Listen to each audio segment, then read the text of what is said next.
On a démarré il y a 3 ans au mois de juin 22 là, pour vraiment s'occuper vraiment plus de produire le champignon, le commercialiser. Ça, c'était vraiment nos premiers objectifs.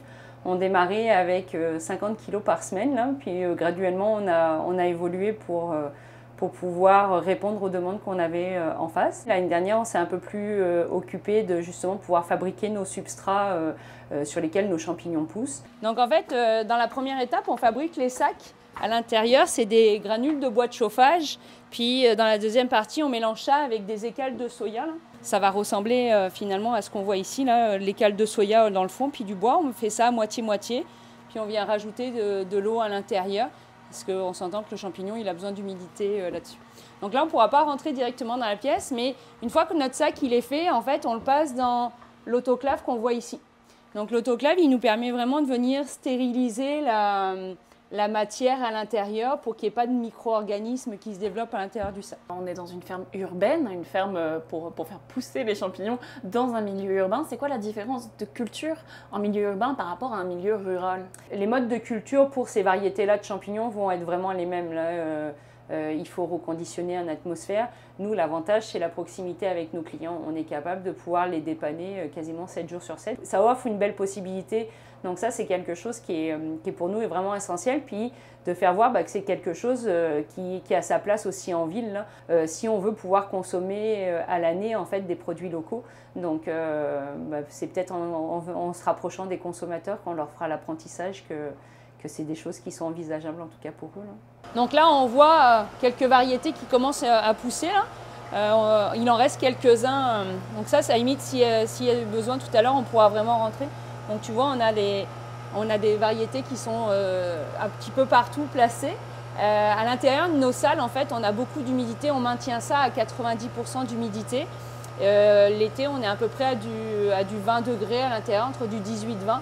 Puis l'hiver, on maintient ça à 16, tout simplement. Moi, le champignon, il a toujours fait partie de ma vie, où la cueillette de champignons avait sa place, c'était important, c'était des moments de famille qu'on partageait. Moi, c'est des choses que j'ai partagées avec mes filles quand elles ont commencé à grandir, de faire voir tout ce que la nature est capable de nous offrir.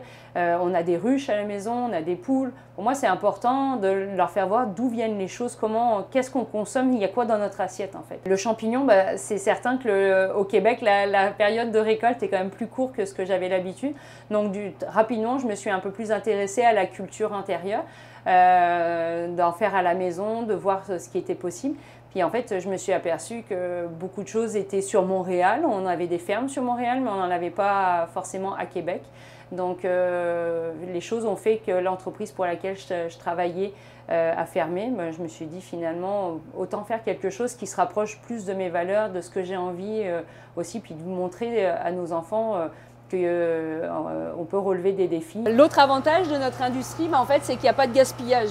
Si jamais on avait comme des surplus de produits, on est capable de pouvoir venir les transformer justement dans différents produits pour pouvoir faire voir aux gens comment on peut transformer des champignons par la suite derrière. Puis si vraiment on avait un autre besoin, on est capable de venir diminuer notre production pour se dire la semaine d'après, si on voit que c'est des périodes qui sont un petit peu moins demandées, diminuer nos productions aussi de ce côté-là. Donc c'est vraiment un beau produit. Puis tous les jours, c'est des choses qui évoluent, ça change entre ce qu'on voit la veille, le lendemain.